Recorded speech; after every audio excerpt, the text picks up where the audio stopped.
Hello, our favorite humans. Welcome to Bronx Tales with your sleepy host over here, Bronxy B, and me, I'm Logan. Thank you for being here. Today, I want to just focus on Bethany. I want to go back to the beginning and I want to look at just Bethany. I think we've all heard the saying, watch out for the quiet ones, as sometimes they're the most dangerous.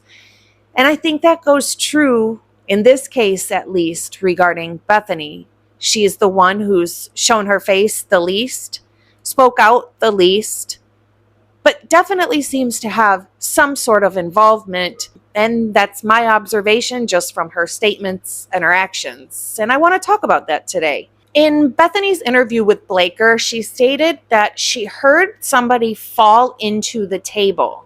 So I questioned then, well, who moved it back? Because it surely didn't look like anybody fell into the table with all the cups still standing up and an empty bottle still on the table. Who moved it back then? She also stated that it sounded like Ethan was drunkenly making food in the kitchen and making all sorts of noises like he normally did. So then I raised the question, what the heck happened in the kitchen then? Because if you look at the kitchen, it doesn't look like anything major happened in there.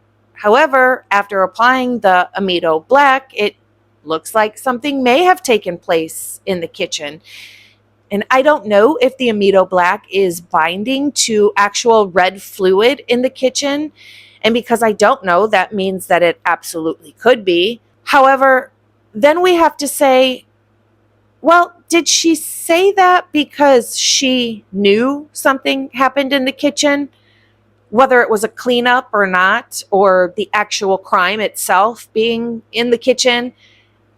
Something happened in that kitchen, and I feel like we're getting a lot of information from Bethany's statements by what she says, but we have to think about them and dig into them because there's a greater meaning behind each thing she's saying.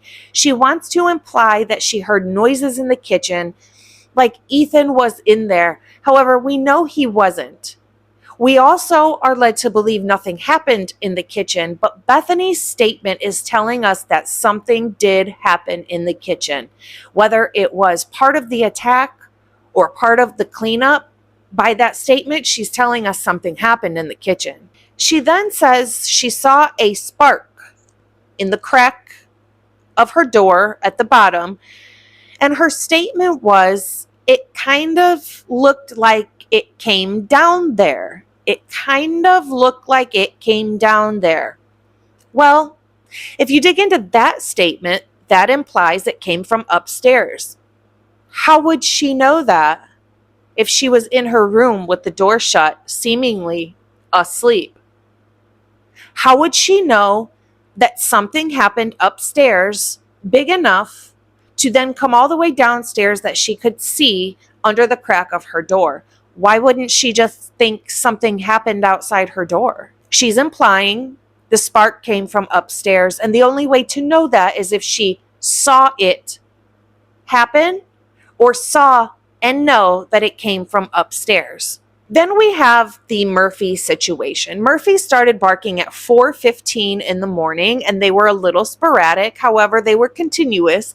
And then at 4:17, Murphy starts going berserk. That's when his barking is aggressive, and he's definitely looking at somebody or something that he doesn't like, and that's why he starts barking that way. Now, my question is, the last thing Bethany knew was Maddie coming down to her room asking where Murphy was at, seemingly like she lost Murphy. So if that's the case, when Bethany heard Murphy barking, why did she then call Xana? She didn't even know, according to her, if Xana was even home or not. Wouldn't you call Maddie, who you thought lost Murphy, or better yet, call Murphy's owner regarding Murphy barking? She calls Xana, who she doesn't even know is home or not, and then she calls Dylan, the pretty much only two people you wouldn't call if Murphy was barking like crazy. I really believe that Bethany called Xana and Dylan because of Murphy's barking. But why would you choose to call those people? Why wouldn't you call Maddie or Kaylee? And I feel like that's because she knew. Or better yet, why didn't Bethany get up and go see if Murphy needed to come inside? And maybe that's why he was barking his head off, because again, the last thing you knew was Maddie lost Murphy. You didn't go up to go help then. You didn't check then. So why wouldn't you get up and check? It seems strange to me that according to both Bethany and Dylan, all of this commotion, all of this stuff going on, people being unalived, Murphy barking like crazy, and nobody goes to check to see what's going on. Most people would come out of their room and go see what's happening. What's creating all this loud booms and thinking Ethan is cooking food and Murphy barking and sparks coming from upstairs? Wouldn't you go look? And that's what makes a lot of people believe that it's just a story and not the truth of what actually happened. And then we get to the 911 call, and we can hear Dylan talk to Bethany and say, "Come on, Bethany, we have to go check to see if Xana is breathing or not," as directed by the dispatcher. But Bethany says either no or "I don't want to," because Dylan's response is then, "But we have to." Okay, I need to know what's going on right now if someone is passed out. Can you find that out? Yeah, I'll come. Come on, Bethany, we gotta go check. But we have to. If Bethany thought that Xana was just unconscious or on the floor from alcohol or not breathing, and they needed to go check, why would she not want to? Unless, of course, she knew the exact state that Xana was in, and that's why she didn't want to go up there. We can even see when the officer first arrives that Bethany is standing out by the telephone pole as opposed to up close by the house where everyone else is. And to me, that says she's distancing herself from the crime and from the people as well. She then goes up to an officer and asks if she can go home for Thanksgiving. But if you didn't do anything wrong, why would you think you'd be in trouble enough to not be able to go home for Thanksgiving? Am I still allowed to go home soon for Thanksgiving? See, I think she starts telling on herself every time she opens her mouth because she's not smart enough to not do that. I think that Bethany had exculpatory evidence, obviously, that the defense wanted to call her up to the stand in court during a trial. However, I can honestly say I don't think her exculpatory evidence was just a spark she saw from under her door. I think she had more information, and she didn't want that information to get out. She fought tooth and nail to not have to go to court, to not have to show up in any way, shape, or form. Bethany lied. Bethany ran, Bethany hid, Bethany never showed her face again, but most importantly, Bethany distanced herself from everything, every person regarding this crime. She did not come forward to try and help her friends. She did not call 911 to try and help her friends. And every statement she made herself sound like she was involved, whether in the crime itself or the cleanup, but either way, she was involved in some way, shape, or form, and she let that be known by the statements that she said.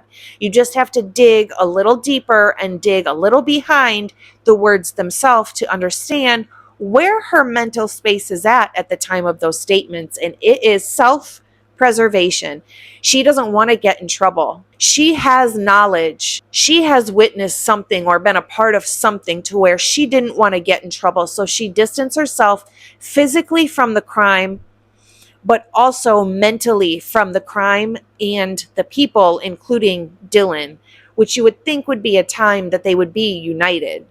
So I asked the question as well, were the victims' cell phones being used by the victims? Some people might question if somebody else had access to their phones, like the perpetrators. And I asked the question, or was it the roommates that were trying to create a different timeline on the victims' cell phones to make it seem like they were alive when they were not? By, texting people, calling people, maybe trying to lure other people, or by placing a food order as well. because I think the roommates would have the knowledge to access their phones. But I know everybody's come down hard on Dylan, rightfully so, especially with the red fluid located in her room, but not many people have come down super hard on Bethany. But I think we should. I think in this case, the quiet one is the one we need to dig into. I mean, why did she not even want to show her face for the victim impact statement? What is she so scared of in a courtroom? And I can answer that as I think she's scared to go to jail herself. She's proving she has knowledge or witnessed something or was a part of it in some way by her actions and her statements. And I really think we need to dig deeper into Bethany herself. Why did she lie so much? She even lied to where her room was located within the house 3 separate times. Why? So you would try and get the police to not search your room? Isn't that obstruction of justice? She lied 3 times about where her room is located. For what? What was she scared of in her room that they would find?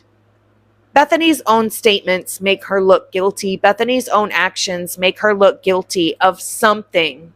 And I think we should be giving more weight to Bethany's statements and start pulling them apart deeply rather than just on the surface and take her words for what they are, because I'm telling you, there's more to Bethany. That's what we have for you today. Do something nice for yourself. Be kind, but more importantly, be kind to your dog. Bye, guys.